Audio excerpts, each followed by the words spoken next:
Hi guys, it's Lila Horizons. I'm coming to you a little bit sick today, so I'm really sorry about that. My voice is just going to be like this for a while, and I figured I felt good enough to film, so I hope the sort of cracked voice doesn't piss you guys off too much. I am really into makeup. That's kind of one of my hobbies, and kind of one of the things that I just kind of fell into love with a few years ago. I love experimenting and trying new things. So this video is kind of about products that I really wish I'd loved, but didn't end up liking at all. And the various reasons why.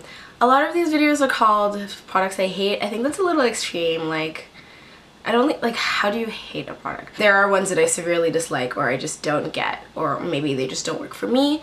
So I just wanted to come and talk about that and let you know, and I'd love to hear your feedback if these are things that you love. Maybe I'm using them wrong. It's quite possible. I'm not a professional or anything. So it would be good to hear from you guys and tell me what you think. I'm gonna start with eye products. So the first product that I really wanted to like but was super disappointed in is the Covergirl Curvaceous 2-in-1 Lash Blast Mascara. First of all, this thing is huge, which I actually don't mind because I'm not one of those girls that has her makeup on the go, so it's not like I wouldn't have any space in my bag for it. I didn't really care. So it's a 2-in-1 mascara. You do side one first, and it's got this curved brush, which I actually really liked. I'm a huge fan of the silicone bendy brushes. And then what you do is you finish that, and then you do a second coat of the second side, which is kind of like, it's very stiff and it's hard. It kind of just reminds me of a regular spoolie. Sorry for cursing there. Whoops. Yeah, so reasons I didn't like this mascara. I actually really loved it on my lashes. I have very curly lashes, so I don't really need anything to provide curl, but I do find that they're very sparse and they lack in length because of the curliness, I guess. So I tend to usually want something that's thickening, that it separates, because if they clump together it just looks like I have 3 eyelashes, and I'm not into that look at all. This gives it sort of a perceived length. It did a lot of those things for me, this mascara. That's kind of why I'm very sad that I didn't end up liking it, because it did a really good thing. The main reason I didn't like it, and actually if you see reviews, the main criticism that a lot of people have for this, it doesn't come off. You can't get it off. I've tried. It just, you could use, I've used oils, I've used sort of oil, specifically for oil-based makeup remover, and all that stuff, and it just sticks to your lashes, and if I use this, then I end up having a really hard time getting it off, and I have 3 days where it's really sore, like you have to scrub it to get it off if you can, and then whatever's left flicks off throughout other days, and it just kind of sucked, because I really thought I'd found the mascara. I'm still really looking, so if you guys have any recommendations for mascaras, let me know, because this was a bust. The next eye product I'm going to be talking about is something I've been seeing quite a bit around, the Maybelline Master Graphic Eyeliner. It's supposed to have sort of a very thin tip and then a wide base to make it really easy for you to apply your eyeliner on. I don't think the fine tip is fine enough. I have really tiny eyes, so like I had to be very careful putting it on and trying to get it on quite thin. I really want to find a eyeliner marker that I like. I still have yet to find one that was in the pen format that I liked at all. Another criticism is it's kind of like a liquid formula, which I find means that I don't get a lot of pigmentation, and it's very thin. And if I'm doing, I love doing bright, bold looks, and I love having my eyeliner be like nice and intense and black, and you could see through it. I'm not a fan. It also doesn't have very long lasting power. I usually do my makeup quite early on in the day, and I like to expect that it gets to at least 7 p.m. in the evening. So this just doesn't do it for me. I've only used it 3 times. I don't actually think it's quite easy to use. It just kind of left me feeling meh. So yeah, would not purchase again, sadly. Really wanted to like this. This one isn't so much one I didn't like as something that I liked at first and it just kind of went downhill. And it's the Benefit's Their Real Mascara. Now, if you know me, you know how much I wanted to like this mascara. It's very hyped, and for good reason, I think. It works a lot and really well for a lot of people. For the price, I was disappointed. It's super expensive compared to, I usually range in my drugstore mascaras. So yeah, it was really expensive. I really did like the brush. I'll show you. Because it had different lengths as well as the spiky bit at the bottom, which I found was really easy for doing like lower lashes. But yeah, it just, first I had these beautiful separated length appearing lashes, and after a while it just really felt like there wasn't a difference. When I put this on, and I put multiple coats on, I just couldn't tell it was there. It was just really disappointing. But I might just keep this for the brush in case I find a mascara that I really love, because this brush is pretty cool. Sorry guys, I had to stop because my memory card got full. I'm just gonna continue with the eye stuff now. So the next one, this is as close to a hate of a product as I could get, is Rimmel Scandalize's eyeshadow stick. I originally bought this because I was thinking that maybe I'd want to have a shimmery white base when I wanted to do bright looks instead of using NYX Milk, but can't stand this. This color is Witness White, so 001. It's just too shimmery.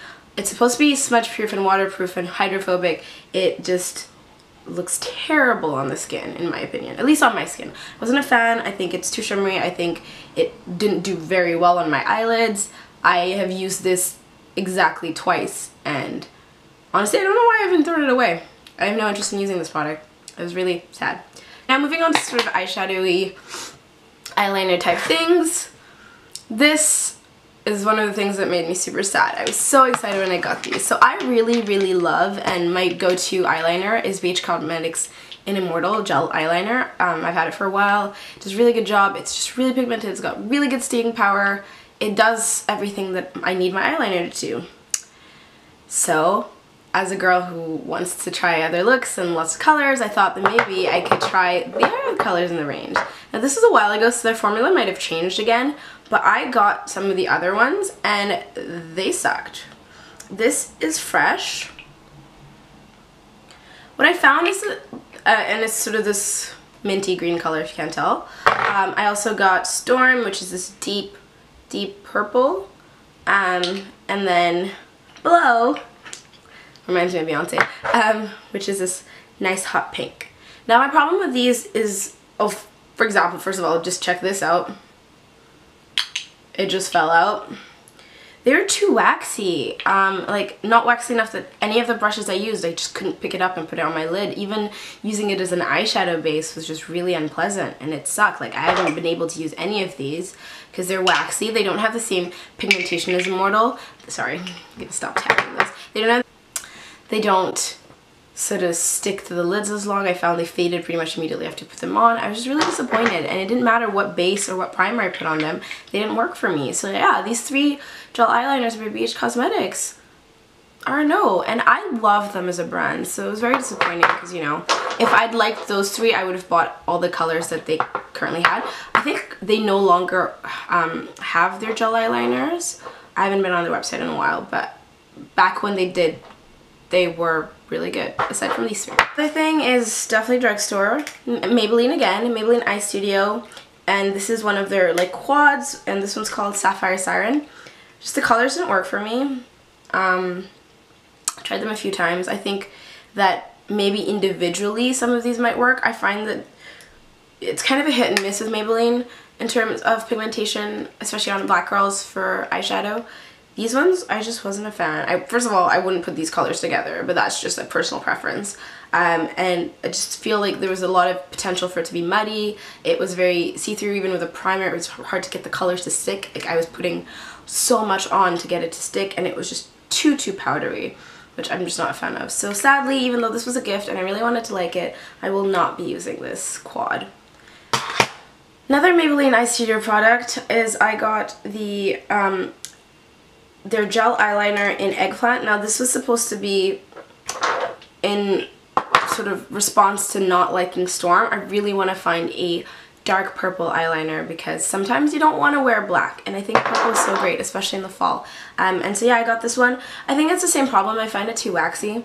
I tried letting them dry out a bit to see if I could get like that nice thick consistency, and I just didn't. It's too waxy in my opinion. I'm not a fan. I tried. So I wouldn't be buying any of the other Maybelline Eye Studio eyeliners. Another one. Okay, this one isn't one that I don't like. It's just one that I really loved on paper, but when I got it, I was just kind of underwhelmed. And it's the Galaxy Chic palette. Now, this palette drew me in because I love really, really bright colors. I love vibrance, I love metallics, and I love space so much. So the idea of a palette that was like mirrored after space, I'm trying to cover the mirror, was great. Like, these colors are pretty, I guess.